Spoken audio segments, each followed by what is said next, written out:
Yohanes memberi kesaksian tentang Yesus di hadapan murid-muridnya. Siapa yang datang dari atas ada di atas semuanya. Siapa yang berasal dari bumi termasuk pada bumi dan berkata-kata dalam bahasa bumi. Siapa yang datang dari surga ada di atas semuanya.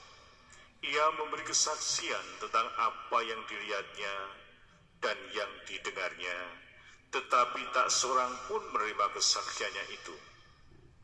Siapa yang menerima kesaksiannya, ia mengakui bahwa Allah adalah benar.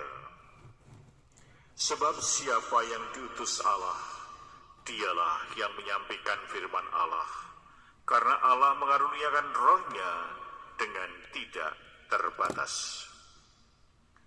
Bapa mengasihi anak dan telah menyerahkan segala sesuatu kepadanya. Barang siapa percaya kepada anak, ia beroleh hidup yang kekal. Tetapi barang siapa tidak taat kepada anak, ia tidak akan melihat hidup, melainkan murka Allah tetap ada di atasnya. Demikianlah sabda Tuhan. Syukur kepada Allah. Bapak, Ibu, dan saudara-saudara yang kasih dalam Kristus, Yohanes tadi dalam Injilnya menegaskan, barang siapa percaya kepada Allah, anak, ia beroleh hidup yang kekal. Tetapi barang siapa tidak taat kepada anak, ia tidak akan melihat hidup, melainkan murka Allah tetap ada di atasnya. Yohanes berbicara tentang relasi antara iman dan hidup abadi. Iman dan kehidupan abadi merupakan satu kesatuan yang tidak bisa dipisahkan.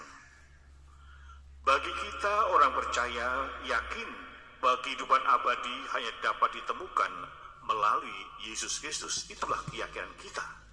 Kita sungguh-sungguh percaya bahwa keselamatan kehidupan itu hanya kita temukan di dalam pribadi Yesus.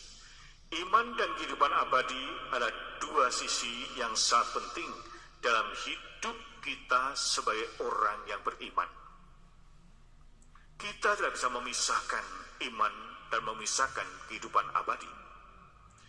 Iman adalah keyakinan dalam hati kita bahwa Yesus adalah Kristus, Sang Juru Selamat, tapi sekaligus juga adalah Tuhan yang kita puji dan kita sembah.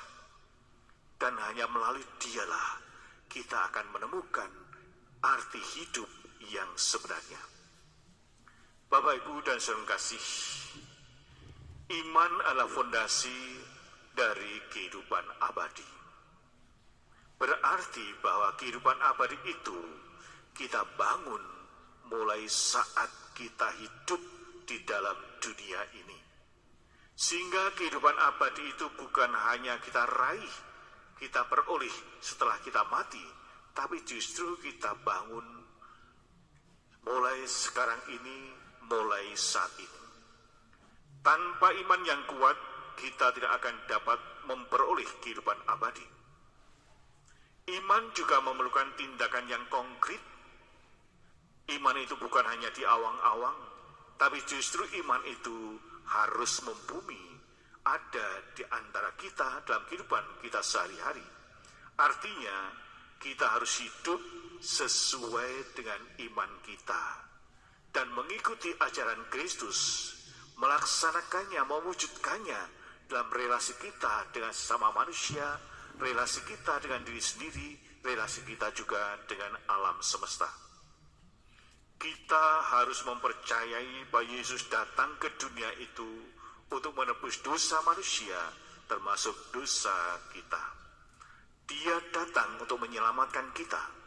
Keyakinan inilah yang perlu terus-menerus kita tumbuh kembangkan di dalam relasi kita dengan Allah, tapi juga relasi kita dengan sesama manusia. Bapak, Ibu, dan saudara kasih, mungkin kita bertanya, apa sih artinya kalau iman itu harus membumi, bukan hanya di awang-awang?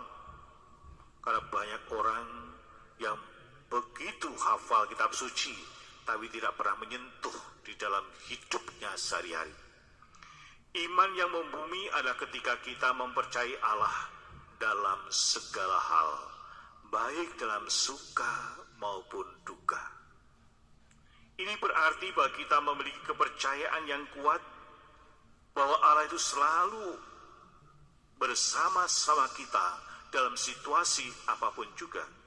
Bahkan ketika segalanya terasa sulit, ketika hidup itu terasa pahit, ketika hidup terasa berat sekali, kita tetap percaya bahwa Allah itu ada dan mendampingi langkah-langkah kehidupan kita. Mungkin juga ketika keluarga kurang harmonis, mungkin juga ketika situasi keuangan tidak menunjang, gagal dalam pekerjaan, masihkah kita itu percaya bahwa Allah itu mendampingi kita? Orang yang memiliki iman yang sungguh-sungguh kuat, dia tidak akan melepaskan semuanya. Karena seringkali banyak orang yang percaya pada Allah hanya ketika hidupnya itu berjalan baik, mulus, semuanya bagus. Dan ketika mengalami suatu kegagalan, kekecewaan, langsung meragukan apakah Allah itu ada. Bahkan menghujat Allah, bahkan juga meninggalkan Allah itu sendiri. Inilah dikatakan iman yang rapuh. Iman yang membumi adalah iman yang sungguh-sungguh menyertai kehidupannya dalam situasi apapun.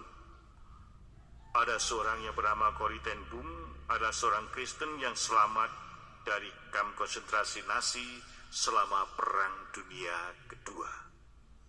Meskipun dia mengalami banyak penderitaan dan kekejaman selama masa tahannya, Corrie memiliki iman yang sangat kuat dan sungguh-sungguh membumi menurut saya. Ia selalu mengandalkan Allah dalam segala hal. Bahkan dalam keadaan yang paling sulit, paling pahit, dia tetap percaya bahwa Allah itu ada bersamanya. Setelah dibebaskan dari kamp konsentrasi, Corrie terus melayani Allah dan berbicara tentang iman dan kasih karunia Allah ke seluruh dunia, di seluruh dunia.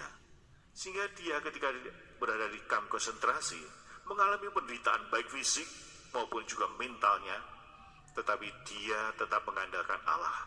Allahku tetap menyertai saya. Walaupun secara fisik saya dalam penjara, tapi tetap merasakan kebebasan. Saya dicintai oleh Allah sendiri. Tidak mudah untuk menemukan orang-orang seperti itu. Dan sungguh-sungguh imannya itu membumi. Kalau kita mencari contoh lagi, misalnya Ibu Teresa dari Calcutta, bagaimana dia mewujudkan imannya di dalam merawat orang-orang yang sungguh-sungguh membutuhkan pertolongan. Namun kita juga harus menyadari bahwa kehidupan ini tidak semudah yang kita bayangkan. Gangguan-gangguan selalu ada.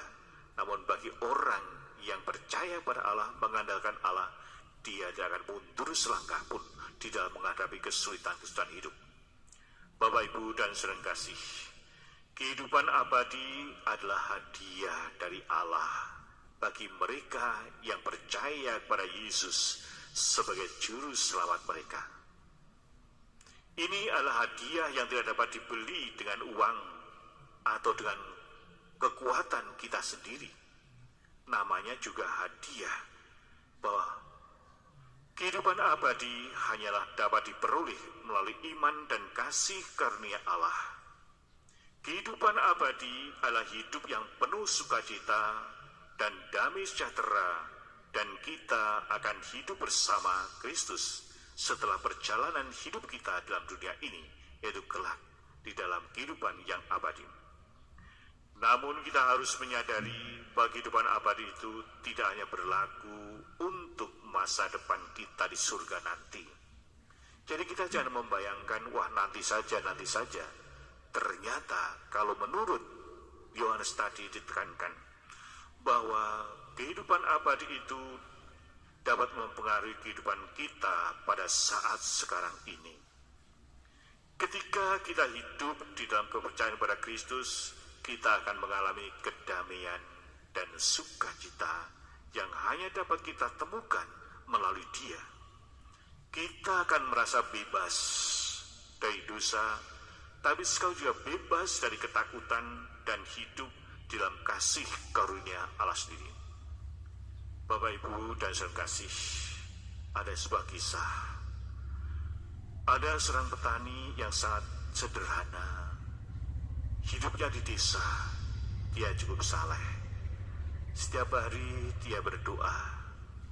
Pada suatu saat, dia sakit keras. Ketika dia sakit keras, dia itu pada suatu malam dia mimpi. Dia mimpi masuk surga yang tempatnya indah sekali. Dan orang-orang di situ sungguh-sungguh hidup penuh cinta dan bahagia. Tapi itu kan mimpi kan. Tiba-tiba dia bangun.